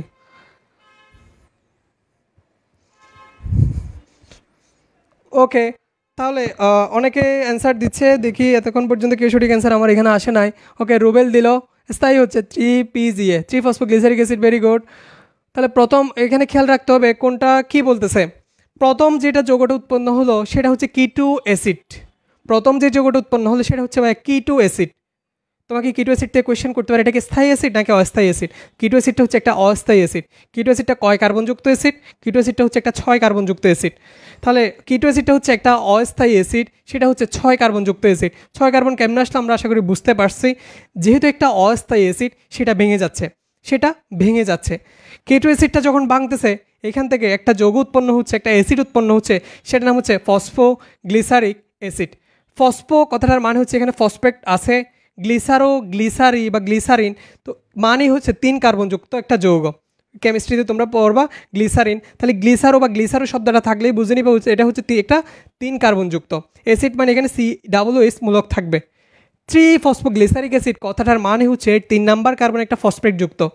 তাহলে কিটো অ্যাসিডটা ছিল 6 কার্বনযুক্ত অ্যাসিড, 3-ফসফোগ্লিসারিক অ্যাসিড সেটা হচ্ছে এটা ছিল 6 কার্বনযুক্ত, 3-ফসফোগ্লিসারিক অ্যাসিডটা হচ্ছে 3 কার্বনযুক্ত। তাহলে 6 কার্বন থেকে যখন 3 কার্বনযুক্ত একটা অ্যাসিড হলো তাহলে এটা কয় অণু উৎপন্ন হবে? তাহলে 2 অণু। ওকে, এখানে কোয়েশ্চেন থাকে হচ্ছে কেলভিন চক্রকে কেন C3 চক্র বলা হয়। আমরা সেই কোয়েশ্চেনটার অ্যান্সার দিয়ে দিই। কেলভিন চক্রকে C3 চক্র বলার কারণটা কি? তাহলে তোমরা কোয়েশ্চেনটার অ্যান্সার কীভাবে দিবা সেটা যদি অনুধাবনে আসে, কেলভিন চক্রকে C3 চক্র বলা হয় কেন? তাহলে আলোক নির্ভর না আলোক নিরপেক্ষ পর্যায়ের গুরুত্বপূর্ণ একটা মতবাদ হচ্ছে কেলভিন চক্র। কেলভিন চক্রে উৎপন্ন প্রথম স্থায়ী পদার্থের নাম হচ্ছে 3-ফসফোগ্লিসারিক অ্যাসিড। তাহলে কোয়েশ্চেনটা কীভাবে লিখবা দেখো, অনুধাবনে আসবে কেলভিন চক্রকে কেন C3 চক্র বলা হয়। কেলভিন চক্র হচ্ছে সালোক সংশ্লেষণের আলোক নিরপেক্ষ পর্যায়ের একটা গুরুত্বপূর্ণ মতবাদের নাম হচ্ছে কেলভিন চক্র। কেলভিন চক্রে উৎপন্ন প্রথম স্থায়ী পদার্থ 3-ফসফোগ্লিসারিক অ্যাসিড। 3-ফসফোগ্লিসারিক অ্যাসিড 3 কার্বনযুক্ত অ্যাসিড বলে। 3-ফসফোগ্লিসারিক অ্যাসিড 3 কার্বনযুক্ত একটা স্থায়ী অ্যাসিড। যেহেতু প্রথম স্থায়ী অ্যাসিড বা উৎপন্ন প্রথম স্থায়ী যৌগ, এই যৌগের নাম অনুসারে চক্রটার নাম হয়ে যাচ্ছে C3 চক্র বা ক্যালভিন চক্র। ক্যালভিন হচ্ছে বিজ্ঞানীর নাম অনুসারে আসছে। C3 চক্র মানে হচ্ছে এই চক্র উৎপন্ন প্রথম স্থায়ী পদার্থ 3 কার্বনযুক্ত বলে এটাকে C3 চক্র বলা হয়। তাহলে একটা কোয়েশ্চেনের আনসার আশা করি সবাই বুঝতে পারছো। তাহলে 3-ফসফোগ্লিসারিক অ্যাসিড এটা একটা স্থায়ী অ্যাসিড এবং 3 কার্বনযুক্ত অ্যাসিড, সেজন্য চক্রটার নাম হচ্ছে C3 চক্র। এরপরে আসো ভাইয়া, আমরা অ্যাটিপি থেকে এখানে আরও একটা ফসফেট যুক্ত করলাম। তাহলে অ্যাটিপিটা হয়ে যাচ্ছে অ্যাডিপি মানে হচ্ছে অ্যাডিনোসিন ডাইফসফেট। আরেকটা ফসফেট দেওয়ার পর যৌগটা আমরা যেটা পাচ্ছি, আগে থেকে একটা ফসফেট ছিল 3 নাম্বার কার্বনে, নতুন একটা ফসফেট যুক্ত হলো 1 নাম্বার কার্বনে। তাহলে দেখো 1,3 ডাইফসফো মানে হচ্ছে 2টা ফসফেট গ্লিসারিক অ্যাসিড। এখন গ্লিসারিক অ্যাসিডের 2টা ফসফেট আছে টোটাল, সেই জন্য বলতেছে ডাইফসফো। একটা হচ্ছে 1 নাম্বার কার্বন, একটা হচ্ছে 3 নাম্বার কার্বনে। এখন 1,3 ডাইফসফোগ্লিসারিক অ্যাসিড যেটা, সেটাকে আমরা আলোক নির্ভর পর্যায়ে আরেকটা জিনিস তৈরি করছিলাম NADPH2। এই যে NADPH2 তৈরি করছিলাম সেটা এটাকে হাইড্রোজেন দিয়ে দিচ্ছে বা তার সাথে সে হাইড্রোজেনটা দান করে দিচ্ছে, তখন সে হয়ে যাচ্ছে NADP nicotinamide adenine die nucleotide phosphate. এই যে হাইড্রোজেন দান করে দিল সেটা হচ্ছে বিজারণ। এই যে C3 চক্র সেটাকে বলা হয় কার্বন বিজারণ মতবাদ। তাহলে C3 চক্রের আমরা আরও কয়েকটা নাম পাইলাম। এটাকে বলা হচ্ছে ক্যালভিন চক্র বা C3 চক্র কেন বলা হয়, কার্বন বিজারণ মতবাদ কেন বলা হয়। কার্বন বিজারণ মতবাদ বলার কারণটা হচ্ছে দেখো এখানে 1,3 ডাইফসফোগ্লিসারিক অ্যাসিড যেটা ছিল সেটা ছিল একটা 3 কার্বনযুক্ত অ্যাসিড। 3 কার্বনযুক্ত অ্যাসিড সেটার সাথে হাইড্রোজেন যুক্ত হলো। কোনো অনুপরমাণু বা মূলকের সাথে হাইড্রোজেন যুক্ত হওয়া মানেই হচ্ছে বিজারণ, সুতরাং এটাকে বলা যাচ্ছে কার্বন বিজারণ মতবাদ। এটার না আরেকটা নাম হচ্ছে কার্বন বিজারণ মতবাদ। ওকে, এখন হাইড্রোজেন যুক্ত হওয়ার পর 2টা যৌগ উৎপন্ন হচ্ছে, একটা হচ্ছে 3-ফসফোগ্লিসারালডিহাইড আর একটা হচ্ছে ডাইহাইড্রোক্সি অ্যাসিটোন ফসফেট। 3-ফসফোগ্লিসারালডিহাইড কথাটার মানে হচ্ছে এটা হচ্ছে একটা 3 কার্বনযুক্ত, গ্লিসার মানে হচ্ছে এটা একটা 3 কার্বনযুক্ত যৌগ। কেমন যৌগ? CHO মূলক মানে হচ্ছে অ্যালডিহাইড যুক্ত যৌগ বা এটা হচ্ছে একটা অ্যালডিহাইড। 3-ফসফো কথাটার মানে হচ্ছে এর 3 নাম্বার কার্বন একটা ফসফেট যুক্ত। এরপর আরও একটা যৌগ উৎপন্ন হয় সেটা হচ্ছে ডাইহাইড্রোক্সি অ্যাসিটোন ফসফেট। ডাই মানেই হচ্ছে 2, হাইড্রোক্সি মানে OH মূলক, অ্যাসিটোন মানে হচ্ছে এটা একটা কিটোন, ফসফেট মানে এখানে ফসফেট আছে। এই যে 3-ফসফোগ্লিসারালডিহাইড এবং ডাইহাইড্রোক্সি অ্যাসিটোন এরা একজন অপরজনে রূপান্তরিত হতে পারে, অর্থাৎ এরা পরস্পরের সমান বা আইসোমারেজ এনজাইমের প্রভাবে এরা একজন অপরজনে পরিণত হতে পারে। এরপরে এখানে আরও কয়েকটা বিক্রিয়া আছে, এগুলো তোমাদের লাগবে না, এগুলো ইন্টারমিডিয়েটে তোমরা পড়বা এবং ইন্টারমিডিয়েট সিলেবাসে এগুলো অন্তর্ভুক্ত। এই যে 3-ফসফোগ্লিসারালডিহাইড এবং ডাইহাইড্রোক্সি অ্যাসিটোন ফসফেট এরা পরস্পরের সাথে যুক্ত হয়ে অ্যালডোলেস এনজাইমের প্রভাবে, এখানে অনেকগুলো এনজাইম আছে, এনজাইমগুলো লাগবে না, এনজাইমের প্রভাবে এরা পরস্পরের সাথে যুক্ত হয়ে উৎপন্ন করে হচ্ছে ফ্রুক্টোজ। তোমরা কেউ কমেন্টে অ্যান্সার দিতে পারো না গ্লুকোজ এবং ফ্রুক্টোজের মেইন পার্থক্যটা কোথায়। গ্লুকোজের সঙ্গে তো C6H12O6, ফ্রুক্টোজের সঙ্গে তো C6H12O6, অর্থাৎ এরা হচ্ছে পরস্পরের সমানু। আণবিক সংকেত একই কিন্তু গাঠনিক সংকেত ভিন্ন, এদেরকে আমরা বলি হচ্ছে সমাণু। তাহলে এদের আণবিক সংকেত দুইজনের হচ্ছে C6H12O6, কিন্তু গঠনের ক্ষেত্রে দেখা যাচ্ছে গ্লুকোজটা হচ্ছে একটা অ্যালডিহাইড শর্করা, ফ্রুক্টোজটা হচ্ছে একটা কিটোজ শর্করা। আশা করি এগুলো তোমরা আস্তে আস্তে পড়বা। অ্যালডিহাইড, গ্লুকোজটা হচ্ছে একটা অ্যালডিহাইড শর্করা, ফ্রুক্টোজটা হচ্ছে একটা কিটোজ শর্করা, এটাই হচ্ছে এদের মেইন পার্থক্য। তাহলে আমরা যে ফ্রুক্টোজ তৈরি করলাম, উদ্ভিদ বলতেছে ভাই আমি তো ফ্রুক্টোজকে চাই নাই, আমি চাইলাম গ্লুকোজকে, তুমি আমাকে ফ্রুক্টোজ কেন দিচ্ছ? তাহলে উদ্ভিদের চাহিদাও আমার এখন পূরণ করতে হবে। তাহলে সে ফ্রুক্টোজটাকে উৎপন্ন হওয়ার সাথে সাথে সে ভেঙে ফেলতেছে, ভেঙে একটা কার্বনকে বের করতেছে। কার্বন বলতেছে আমি তার একা যাব না, আমি যাওয়ার সময় অবশ্যই এখনও পানি নিয়ে যাব। তাহলে কার্বন এখনও পানি নিয়ে বের হয়ে গেল, তাহলে একটা কার্বন এবং এখনও পানি বের হয়ে গেল। এখানে থাকতেছে C5H10O5, এটাই আবার রাইবোলোজে যাচ্ছে। তাহলে চক্রটা এভাবেই ঘুরতে থাকবে, এভাবেই ঘুরতে থাকবে। তাহলে একবার যখন চক্রটা ঘুরে আসতেছে, একবার ঘুরে আসলে আমরা একটা কার্বন পাচ্ছি, এখনও পানি পাচ্ছি। চক্রটা দুইবার ঘুরে আসলে আমরা 2টা কার্বন পাবো, 2 অণু পানি পাবো। চক্রটা যদি এভাবে 6বার ঘুরে আসে তাহলে আমরা পাচ্ছি C6H12O6, যেটাই গ্লুকোজ, যেটা এতক্ষণ পর্যন্ত আমরা চাচ্ছিলাম বা উদ্ভিদ এতক্ষণ পর্যন্ত যেটাকে খুঁজতেছিল সেটাই আমরা পেয়ে গেলাম, সেটাই হচ্ছে গ্লুকোজ। আচ্ছা, চক্রটা কি সবাই বুঝতে পারছো? এটা ট্রাই করছি তোমাদের বোঝানোর জন্য। চক্রটা কি সবাই বুঝতে পারছো কিনা একটু কমেন্টে জানাও। চক্রটা খুবই ইম্পর্টেন্ট, এখান থেকে অবশ্যই কোয়েশ্চেন হয়। সো চক্রটা ইম্পর্টেন্ট ছিল। তোমরা বইয়ের মধ্যে শুধু 2টা লাইনেই পাবা, বইয়ের মধ্যে বলা আছে উৎপন্ন প্রথম স্থায়ী পদার্থ এইটা, সেই জন্য চক্রটার নাম এটা। কিন্তু এটা কীভাবে আসছে সব কিছু আমরা এখানে মেকানিজমগুলো আলোচনা করার চেষ্টা করছি, এবং পরীক্ষায় আসলে তোমরা যদি এইটা লিখো ইনশাল্লাহ ফুল মার্কস পেয়ে যাবা। সো এইটা কি সবাই বুঝতে পারছো? যারা এতক্ষণ ক্লাসে ছিল তারা একটু জানাও এই চক্রটা কি বুঝতে পারছো কিনা। আমাদের সাথে যুক্ত হয়ে গেছে হচ্ছে মেহেদি, এমনি মেহেদি হাসান স্যার, মেহেদি হাসান ভাইয়া, আসসালামু আলাইকুম বললো। ওয়ালাইকুম আসসালাম। মেহেদি ভাই তোমাদের পরিমিতি একটা ক্লাস নিল, ইনশাল্লাহ আরও ক্লাস নেবে। সো আমাকে একটু সবাই জানাও যারা ক্লাসের প্রথম থেকে ছিল তারা চক্রটা বুঝতে পারছো কিনা।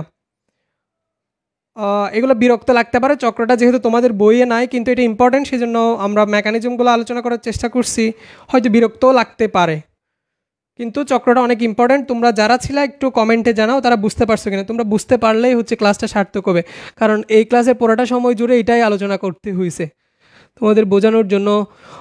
রুবেল আলহামদুলিল্লাহ, সাইমা শাহরিন আলহামদুলিল্লাহ, ওকে থ্যাংক ইউ। তোমরা বুঝতে পারলে আমাদের ক্লাসগুলো সার্থক হয়। শাফিন শাহরাজ, তোহাবাই আগুন, তোহাবাই আগুন না, তোহাবাইয়ের গায়ে দিয়ে যাচ্ছে হচ্ছে আগুন।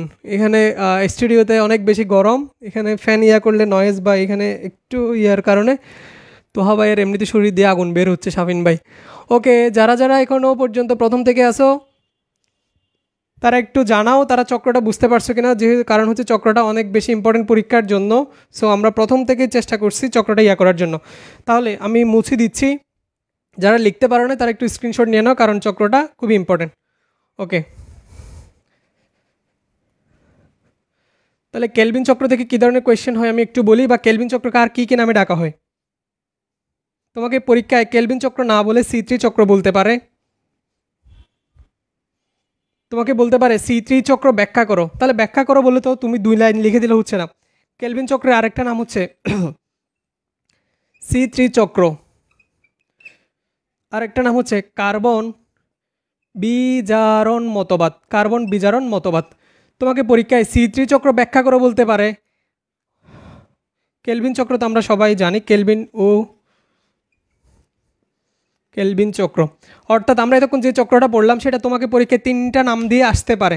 তোমাকে বলতে পারে C3 চক্র ব্যাখ্যা করো, তোমাকে বলতে পারে কার্বন বিজারণ মতবাদ ব্যাখ্যা করো, তোমাকে বলতে পারে কেলভিন চক্র ব্যাখ্যা করো।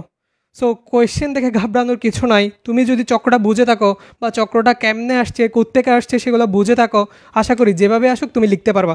তাহলে যদি বলে C3 চক্র কেন বলা হচ্ছে, কেলভিন চক্রকে C3 চক্র কেন বলা হচ্ছে, আমরা সবাই কোয়েশ্চেনটার অ্যান্সার জানি।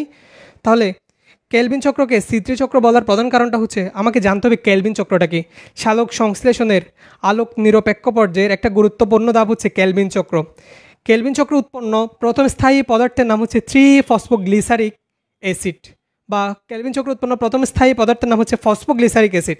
ফসফোগ্লিসারিক অ্যাসিডটা 3 কার্বন যুক্ত বলে এই চক্রকে বলা হচ্ছে C3 চক্র। তাহলে আমরা প্রথম কোয়েশ্চেনটার অ্যান্সার পেয়ে গেলাম। এরপরেরটা দেখো হচ্ছে কার্বন বিজারণ মতবাদ কেন বলা হয়। কার্বন বিজারণ মতবাদ বলার কারণটা হচ্ছে আগে আমাকে জানতে হবে বিজারণ মানে কি। কোনো একটা অনুপরমাণু মূলকের সাথে যখন হাইড্রোজেন যুক্ত করলে সেটাকে বলা হয় বিজারণ।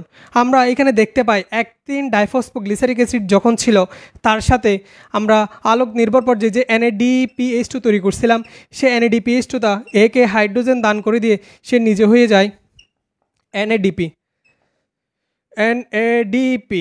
তাহলে এখানে হাইড্রোজেন যুক্ত করতেছে, হাইড্রোজেন যুক্ত করা মানেই হচ্ছে বিজারণ। তাহলে এটাকে কার্বন বিজারণ মতবাদ বলা হচ্ছে। এরপরে কেলভিন চক্র তো আমরা এটা কোন পড়লাম, বিজ্ঞানী কেলভিন এবং ব্যাসাম এই চক্রটা দিয়ে বলে এর নাম হচ্ছে কেলভিন ও ব্যাসাম চক্র। এরপরের প্রশ্নটা হচ্ছে, এরপরে আমরা কেলভিন চক্র আলোচনা করলাম, এখন হচ্ছে C4 চক্র, হ্যাস ও স্ল্যাগ চক্র। চক্রটার নাম হচ্ছে হ্যাস ও স্ল্যাগ চক্র,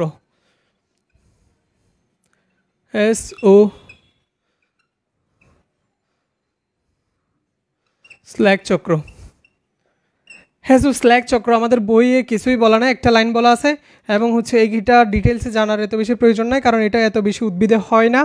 সো আমরা এটা থেকে অনুধাবনে এটা আসতে পারে স্ল্যাগ চক্রকে C4 চক্র বলা হয় কেন। স্ল্যাগ চক্রের আরেকটা নাম হচ্ছে C4 চক্র। তাহলে C4 চক্র কেন বলা হয়, C4 চক্র বলা হয় কেন, কোয়েশ্চেনটার একটু অ্যান্সার দেখো, বলা হয় কেন। তাহলে এটা অ্যান্সারটা কি লিখবা, সালোক সংশ্লেষণের, আমি কোয়েশ্চেনটার অ্যান্সার লিখে দিচ্ছি, সালোক সংশ্লেষণ এর আলোক নিরপেক্ষ পর্যায়ের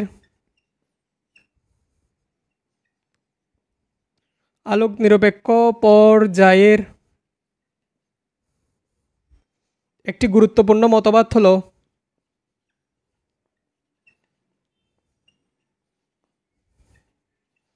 মতবাদ হ্যাস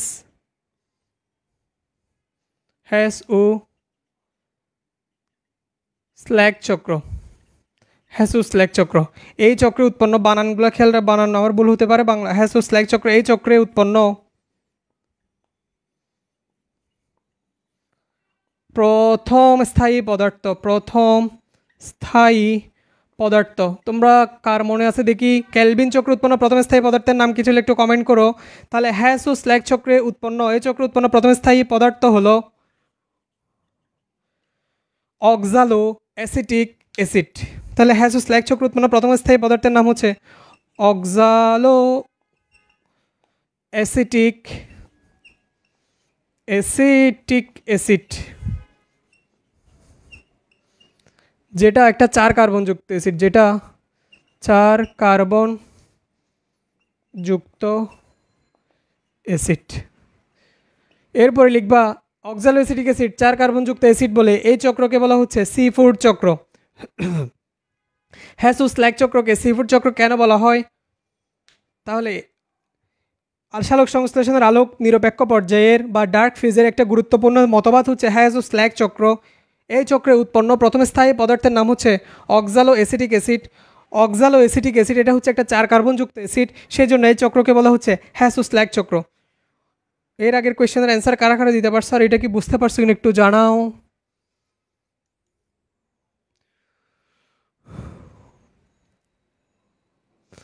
অক্সালিক অ্যাসিড, জি সুন্দর করে বুঝেছি ভাইয়া। ওকে, সবাই একটু কমেন্ট করো যারা ক্লাসে আসো, বুঝতে পারতেছো কিনা বা কোনো প্রবলেম হচ্ছে কিনা একটু কমেন্টে জানাও। তাহলে সালোক সংশ্লেষণে, তাহলে এর আগেরটা ছিল ফসফোগ্লিসারিক অ্যাসিড উৎপন্ন ছিল, প্রথম পদার্থ ছিল ফসফোগ্লিসারিক অ্যাসিড, আর এখানে হচ্ছে অক্সালো অ্যাসিটিক অ্যাসিড, সেই জন্য এটার নাম হচ্ছে সি-ফুড চক্র। এরপর আরেকটা ছিল হচ্ছে ক্রেসোলেসিয়ান অ্যাসিড বিপাক।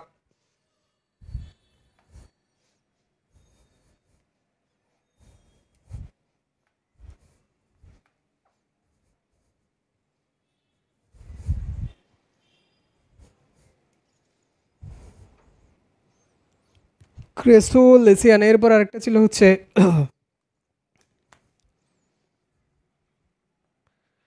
ক্রেসোলেসিয়ান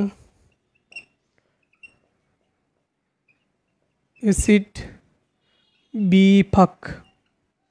ক্রেসোলেসিয়ান অ্যাসিড বিপাক এটা কোথায় হয়? এটা মেইনলি হয় হচ্ছে ক্রেসোলেসি গুচ্ছের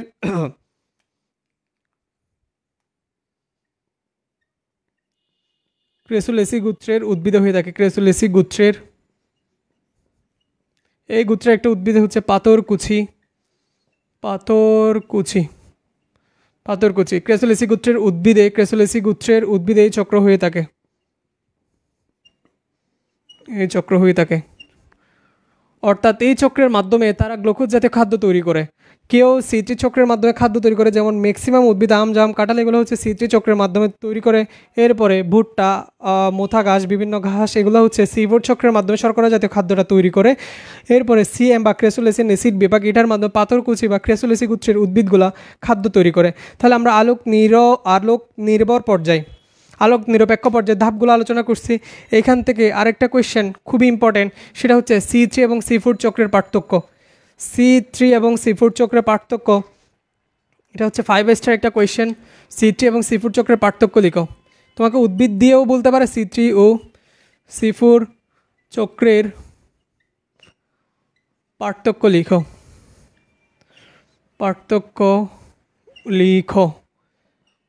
সি3 এবং সি-ফুড চক্রের পার্থক্য লিখো। কোয়েশ্চেনটা খুবই ইম্পর্টেন্ট, এটা তোমরা বের করে এটা নোট করবা, সি3 এবং সি-ফুড চক্রের পার্থক্য। আর যদি পারি আমরা যে আমাদের প্রাইভেট গ্রুপ যেটা আছে ক্লাস 9-10 ফ্রি কোর্স, ওই গ্রুপে আমরা এইটা দিয়ে দিব। তোমরা আগে নিজেরা খুঁজে বের করবা সি3 এবং সি-ফুড চক্রের পার্থক্য, খুবই ইম্পর্টেন্ট একটা কোয়েশ্চেন, সবাই অবশ্যই এটা করবা। ওকে, আমরা এখন যাব হচ্ছে প্রভাবক সমূহের মধ্যে। তাহলে সালোক সংশ্লেষণে কয় ধরনের প্রভাবক আছে একটু জানাও। সালোক সংশ্লেষণে আমরা বললাম প্রভাবক 2 ধরনের। প্রভাবক থেকে কিন্তু কোয়েশ্চেন হবে সিকিউতে, প্রভাবক আলোচনা করো। উদ্দীপকের এক্স বা উদ্দীপকের সালোক সংশ্লেষণ বিক্রিয়াটা দিয়ে বলবে উদ্দীপকের বিক্রিয়াটা সম্পন্ন করো। 3 নম্বরে বলবে উদ্দীপকে এক্স উৎপাদন বা উদ্দীপকের শর্করা উৎপাদনের প্রক্রিয়াগুলো ব্যাখ্যা করো। এটা হচ্ছে গ নাম্বার কোয়েশ্চেন বা প্রয়োগে থাকবে। উচ্চতর দক্ষতামূলকে তোমাকে বলতে পারে উদ্দীপকের প্রক্রিয়া সম্পন্ন হওয়ার জন্য কিছু প্রভাবকের প্রয়োজন বা প্রভাবক উদ্দীপকের বিক্রিয়াটাকে কিভাবে প্রভাবিত করতে পারে, প্রভাবক সমূহ আলোচনা সাপেক্ষে ব্যাখ্যা করো। তাহলে প্রভাবক হচ্ছে 2 ধরনের, একটা হচ্ছে বাহ্যিক প্রভাবক,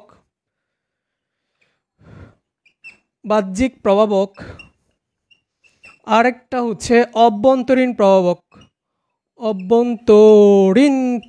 একটা হচ্ছে বাহ্যিক প্রভাবক আর একটা হচ্ছে অভ্যন্তরীণ প্রভাবক। তো ভাইয়া বাহ্যিক প্রভাবক আর অভ্যন্তরীণ প্রভাবক কারা? আমাদের বইতে বাহ্যিক প্রভাবক আলোচনা করছে সালোক সংশ্লেষণের 7টা এবং অভ্যন্তরীণ প্রভাবক আলোচনা করছে 5টা। 7 এখানে আলোচনা করছে 5টা।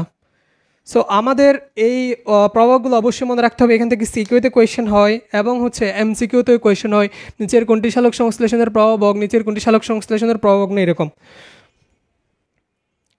আমরা এখন প্রভাবকগুলো নিয়ে একটু আলোচনা করব। যারা যারা যুক্ত আছো একটু ফ্রেন্ডদেরকে মেনশন করে দাও।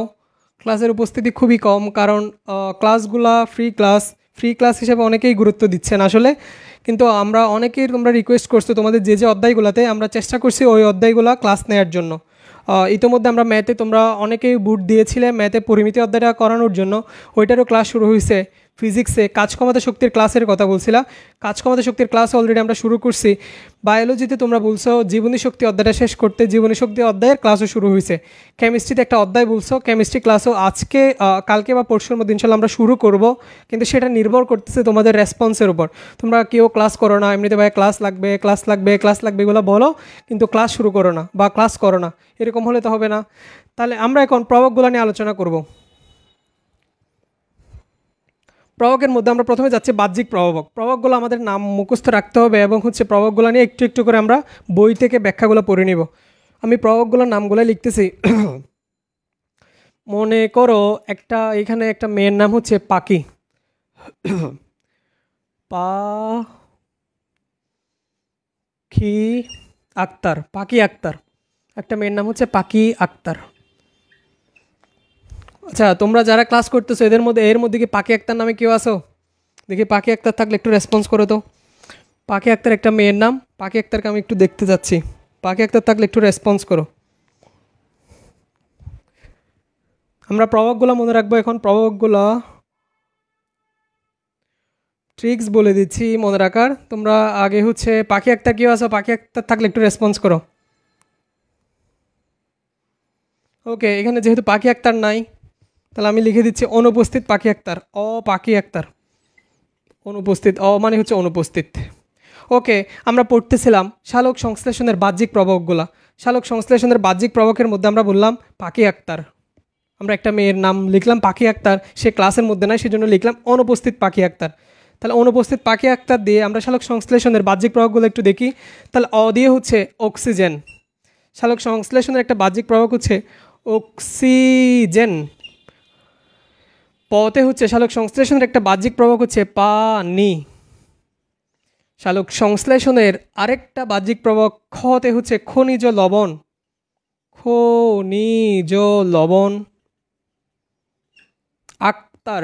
আক্তারে একটা হচ্ছে আতে হচ্ছে আলো। সালোক সংশ্লেষণের একটা বাহ্যিক প্রভাবক হচ্ছে আলো। সালোক সংশ্লেষণের আর একটা বাহ্যিক প্রভাব কতে হচ্ছে কার্বন ডাই অক্সাইড। তাতে হচ্ছে তাপমাত্রা। রতে হচ্ছে রাসায়নিক পদার্থ।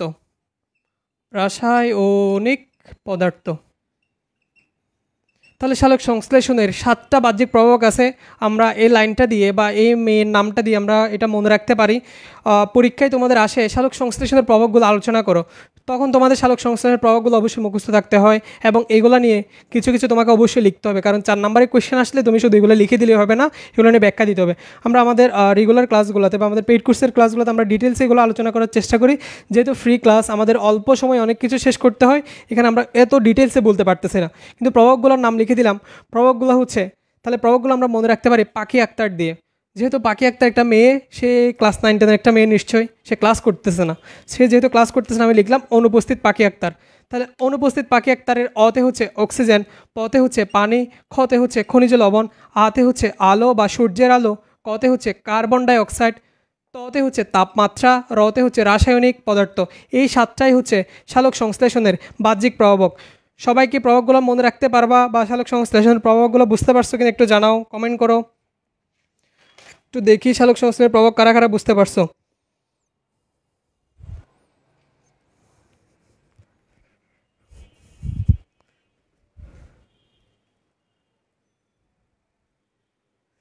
সালোক সংশ্লেষণের প্রভাবগুলো কি সবার মনে থাকবে? সালোক সংশ্লেষণের প্রভাব কারা কারা বুঝতে পারছো একটু জানাও। উপস্থিতি অনেক কম, শেষ করে দিব, সমস্যা নেই। ক্লাস অনেকেরই বিরক্ত লাগতেছে এতক্ষণ ক্লাস করতে। ক্লাস শেষ করে দিব, কিন্তু তোমরা বুঝতে পারছো কিনা প্রভাবগুলো?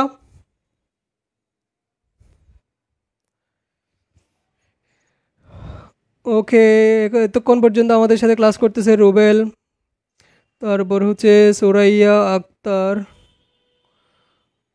রুবেল প্রথম থেকেই আছে, হাসিবুল হাসান আসসালামু আলাইকুম। ওয়ালাইকুম আসসালাম। আল মুস্তাহিদ মৃদু ওয়ালাইকুম আসসালাম। ক্লাস করো, তোমরা ক্লাসের টাইমে থাকো না, ক্লাসের শেষে ভাইয়া কেমন আছেন, আসসালামু আলাইকুম এগুলো না বলে ক্লাস করতে হবে, রেগুলার ক্লাসে আসতে হবে। ঠিক আছে, আমরা আশা করি সবাই বুঝতে পারছি বাহ্যিক প্রভাবগুলো। সো বাহ্যিক প্রভাবগুলো যদি মনে থাকে তুমি ব্যাখ্যা লিখতে পারবা। যেমন অক্সিজেন, এটা হচ্ছে সালোক সংশ্লেষণের সাথে, এটার একটু ব্যস্তানুপাতিক একটু বলে দিচ্ছি। এটা সালোক সংশ্লেষণের সাথে ব্যস্তানুপাতিক সম্পর্ক, অর্থাৎ অক্সিজেন বাড়লে সালোক সংশ্লেষণ কমে যায়। কারণ সালোক সংশ্লেষণের জন্য যে উপাদানের মধ্যে আমার অক্সিজেনটা লাগে না, আমার সালোক সংশ্লেষণে কার্বন ডাই অক্সাইডটা লাগে। অর্থাৎ কার্বন ডাই অক্সাইড বেশি হলে আমার সালোক সংশ্লেষণ বা শর্করা জাতীয় খাদ্যটা তৈরি হবে।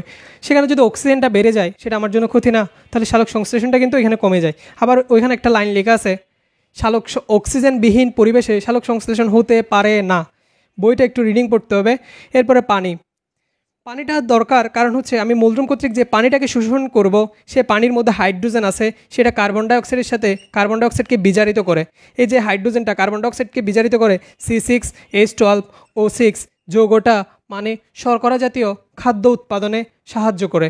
তাহলে পানির একটা গুরুত্বপূর্ণ কাজ হচ্ছে সেটা কার্বন ডাইঅক্সাইডকে বিজারিত করে শর্করা জাতীয় খাদ্য উৎপাদনে সাহায্য করে। এরপরে খনিজ লবণের মধ্যে খনিজ লবণ ক্লোরোফিল গঠনের জন্য দরকার হচ্ছে ম্যাগনেসিয়াম এবং নাইট্রোজেন। এই যে কিছুদিন আগে যে আফগানিস্তানের সাথে বাংলাদেশ সিরিজ হলো, সেখানে স্পন্সর করছিল কি সাকিব আল হাসানের মোনাক মার্ট না? তাহলে এটা হচ্ছে নাক দিয়ে মনে রাখতে পারো। মতে হচ্ছে ম্যাগনেসিয়াম, দন্তে নতে হচ্ছে নাইট্রোজেন, কতে হচ্ছে ক্লোরোফিল। তাহলে ক্লোরোফিল গঠনের জন্য আমার দুইটা খনিজ লবণ দরকার বা দুইটা খনিজ পদার্থ দরকার, একটা হচ্ছে নাইট্রোজেন আর একটা হচ্ছে ম্যাগনেসিয়াম। ম্যাগনেসিয়াম নাইট্রোজেন কী জন্য দরকার? ক্লোরোফিল গঠনের প্রধান উপাদান। এরপর আরেকটা দেওয়া আছে, আয়রনের অভাবে পাতা হলুদ হয়ে যায়। তাহলে পরীক্ষায় এমসিকিউতে থাকতে পারে কোন খনিজ লবণের অভাবে বা কোনটার অভাবে পাতা হলুদ হয়ে যায়। ক্লোরোফিলের গঠন উপাদান কোনটা? Magnesium nitrogen. আয়রন বা লোহার অভাবে পাতা হলুদ হয়ে যায়, একটু বই রিডিং পড়তে হবে। এরপরে আলোর ভূমিকাটা অনেক বেশি ইম্পর্ট্যান্ট, সো আলোটা আমাদের রিডিং পড়তে হবে। আলো কোন কোন আলোতে বেশি হচ্ছে বা কোন কোন আলো, যেমন হচ্ছে নীলা বেশি সুন্দরী, তাহলে নীলা হচ্ছে বেগুনি, নীল লাল বেগুনি। আরেকটা নীলা বেশি সুন্দরী, তাহলে বেগুনি। এবং হচ্ছে কোন কোন আলোতে বেশি হচ্ছে সালোক সংশ্লেষণটা, কোন কোন বর্ণালীতে সালোক সংশ্লেষণটা কম হয়, হলুদ সবুজ, এগুলো আমাদের একটু পড়তে হবে। এরপরে কার্বন ডাইঅক্সাইডের ভূমিকাটা অনেক অনেক বেশি গুরুত্বপূর্ণ। কার্বন ডাইঅক্সাইডের পরিমাণটা কোথায় থাকে, পরিবেশে কত, পানিতে কত, কার্বন ডাইঅক্সাইডে কীভাবে ভূমিকা রাখতে পারে, সেগুলো আমাদের পড়তে হবে। তাপমাত্রার ভূমিকাটাও গুরুত্বপূর্ণ। রাসায়নিক পদার্থের মধ্যে বিষাক্ত রাসায়নিক পদার্থের মধ্যে আছে হচ্ছে chlorophyll CH3, hydrogen sulphide H2S, CH4 methane বা বিভিন্ন বিষাক্ত পদার্থ সালোক সংশ্লেষণ প্রক্রিয়াটাকে প্রভাবিত করতে পারে। সো বাহ্যিক প্রভাবগুলো নিয়ে তুমি যদি একটু লিখতে পারো এবং এরপরে যদি কোয়েশ্চেনটা আসে সালোক সংশ্লেষণের প্রভাবগুলো আলোচনা করো, তখন তোমাকে আভ্যন্তরীণ প্রভাবও কিন্তু আলোচনা করতে হবে। সো এখন আমরা যাব আভ্যন্তরীণ প্রভাব বা অভ্যন্তরীণ প্রভাবের মধ্যে যাচ্ছি। অভ্যন্তরীণ প্রভাব আমাদের বইয়ে দেওয়া আছে হচ্ছে 5টা, আমি এগুলো মুছে দিচ্ছি। অভ্যন্তরীণ প্রভাব এখন পর্যন্ত যারা যারা আছে একটু কমেন্টে জানাও কে কোন স্কুল থেকে আসো বা কে কোন জায়গা থেকে আসে, একটু জানাও। আমি অভ্যন্তরীণ প্রভাব দিয়ে আজকের ক্লাসটা শেষ করব। অভ্যন্তরীণ প্রভাব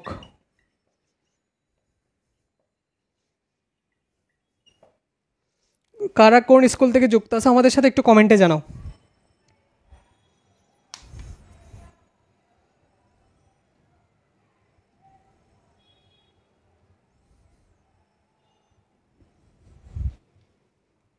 দেখি একটু কে কে যুক্ত আছে। সাইমা শাহরিন ফ্রম চিটাগাং। স্যার আমি আপনার ভিডিও 3 টাইমের বেশি দেখি। থ্যাংক ইউ সাইমা শাহরিন, আপনার ভিডিও 3 টাইমের বেশি দেখি।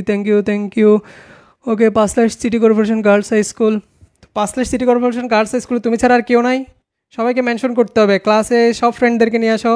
I am Mamun Al Jaber and I am from Mymensingh my school. Okay, thank you. Mymensingh থেকে যুক্ত আছে রুবেল খান। ময়মনসিং স্কুলে কি আর কোনো ফ্রেন্ড নাই তোমার? সবাইকে নিয়ে আসতে হবে আমাদের ক্লাসের মধ্যে। আমাদের সোহেল ফিল সায়েন্স, আমাদের স্লোগানটা হচ্ছে feel science with Sohel sir science chamber, অর্থাৎ আমাদের ফিল সায়েন্স গ্রুপ এবং সোহেল স্যার সায়েন্স চেম্বার, আমাদের যে মানুষজন আছে আমরা, আমাদের সোহেল স্যার, সাইম স্যার, মেহেদি স্যার, শাফিন স্যার এবং আমরা সবাই মিলে তোমাদের সায়েন্সটাকে আমরা ফিল করাবো। সেই জন্য আমাদের অনেকগুলো কোর্স আছে, আমাদের ইউটিউব চ্যানেল ফিল সায়েন্সেও তোমরা দেখে আসতে পারো। ওইখানে আমাদের অনেকগুলো ফ্রি ক্লাস আছে, তোমাদের যে কোনো প্রয়োজনে তোমরা আমাদেরকে পাচ্ছ। তোমাদের জন্য একটা পেইড কোর্স এবং ফ্রি কোর্স দুইটাই হচ্ছে আমরা করে থাকি। সো আমাদের পেইড কোর্সে স্টুডেন্ট আছে, আমরা ফ্রি কোর্সও আমরা অনেকগুলো ক্লাস নিয়েছি। সো তোমাদের যে অধ্যায়ে প্রবলেম আমাদেরকে জানাবো, আমরা ওই ক্লাসগুলো নেওয়ার চেষ্টা করব। ওকে, তাহলে আমরা সালোক সংশ্লেষণের বাহ্যিক প্রভাবগুলো আলোচনা করলাম, এখন অভ্যন্তরীণ প্রভাব।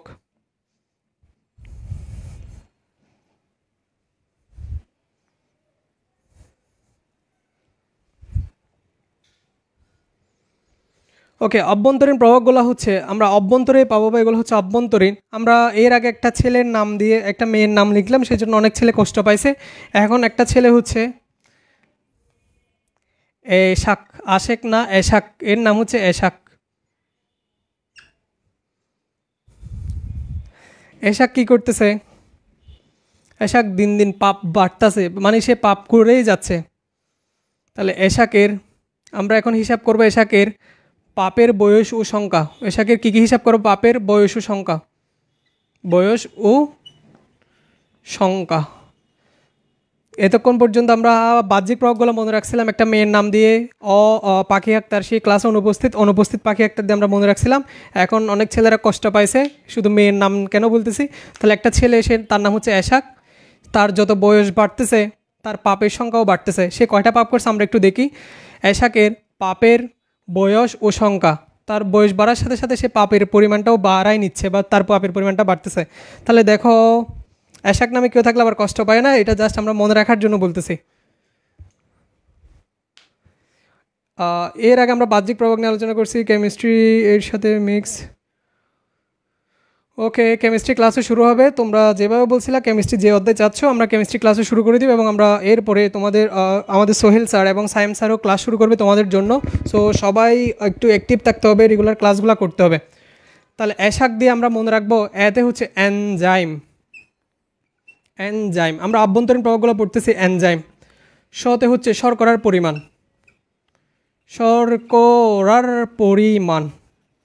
শর্করার পরিমাণ। কতে কি? নট কার্বন ডাইঅক্সাইড, এটা হচ্ছে ক্লোরোফিল। আভ্যন্তরীণ প্রভাব, যেহেতু এটা উদ্ভিদের আভ্যন্তরেই থাকতেছে। কার্বন ডাইঅক্সাইড আমরা বাহিরে পাচ্ছি, একটু চিন্তা করে দেখো, বাহ্যিক এবং আভ্যন্তরীণ প্রভাব। ক দিয়ে হচ্ছে একটা ক্লোরোফিল, আমরা এর আগে দেখলাম একটা কার্বন ডাইঅক্সাইড আর একটা হচ্ছে ক দিয়ে ক্লোরোফিল। তুমি চিন্তা করো, কার্বন ডাইঅক্সাইড আমরা পরিবেশে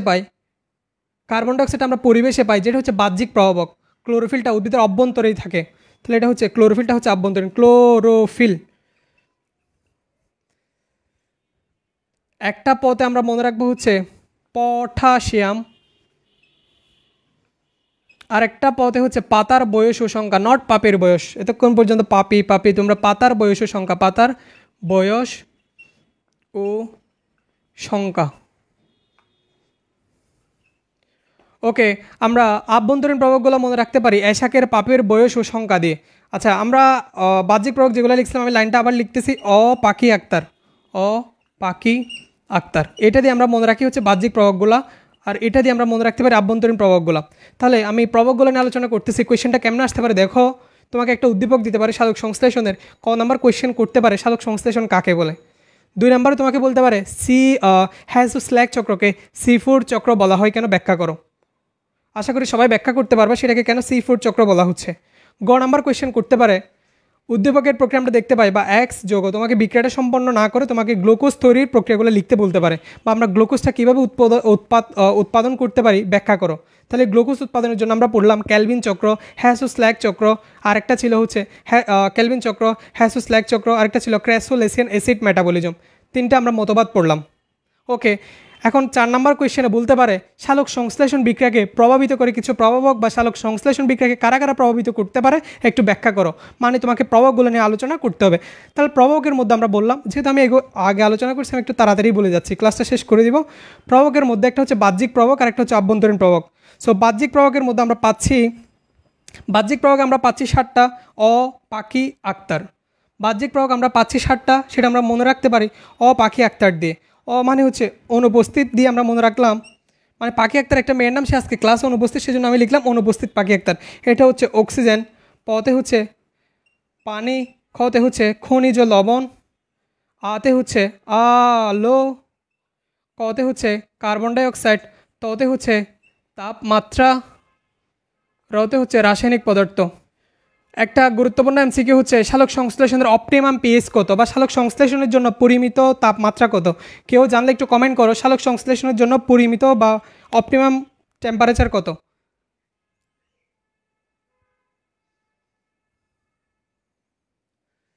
সালোক সংশ্লেষণের জন্য যারা যারা ক্লাসে আসো একটু ফ্রেন্ডদেরকে মেনশন করে দাও। ওকে, উপস্থিতি দিন দিন কমে যাচ্ছে, সমস্যা নাই। তাহলে প্রভাবকের মধ্যে আমরা বললাম 2 ধরনের প্রভাবক, একটা হচ্ছে বাহ্যিক প্রভাবক আর একটা হচ্ছে আভ্যন্তরীণ প্রভাবক। বাহ্যিক প্রভাবকের মধ্যে দেখো অ, পাখি আক্তার দিয়ে অক্সিজেন, পানি, খনিজ লবণ, আলো, কার্বন ডাইঅক্সাইড, তাপমাত্রা, রাসায়নিক পদার্থ। ওকে, সালোক সংশ্লেষণ অপটিমাম তাপমাত্রা তোমাদের হয়তো জানা নাই। সালোক সংশ্লেষণটা যদি তাপমাত্রা একদম কমে যায়, মানে 0 ডিগ্রির কাছাকাছি বা 0 ডিগ্রি কমে যায়, সালোক সংশ্লেষণ বন্ধ হয়ে যেতে পারে। তাপমাত্রা যদি আবার অনেক বেড়ে যায়, মানে 45 ডিগ্রি সেলসিয়াস তাপমাত্রার উপর হয়ে যায়, সালোক সংশ্লেষণটা বন্ধ হয়ে যেতে পারে। তাহলে সালোক সংশ্লেষণের অপটিমাম টেম্পারেচার হচ্ছে 22 থেকে 35 ডিগ্রি সেলসিয়াস। 35 ডিগ্রি সেলসিয়াস তাপমাত্রাটাই হচ্ছে সালোক সংশ্লেষণ অপটিমাম তাপমাত্রা। আমি শেষ করে দিচ্ছি ক্লাসটা, সর্বোচ্চ 2 মিনিট। ওকে, অভ্যন্তরীণ প্রভাবকের মধ্যে আমরা দেখলাম এনজাইম, শর্করার পরিমাণ, ক্লোরোফিল, পটাশিয়াম, পাতার বয়স ও সংখ্যা। আমরা টোটাল 12টা প্রভাবক নিয়ে পড়ছি। তোমাদের বই থেকে একটু রিডিং পড়তে হবে প্রভাবকগুলো, কারণ সিকিউতে আসতে যাতে আমরা লিখতে পারি।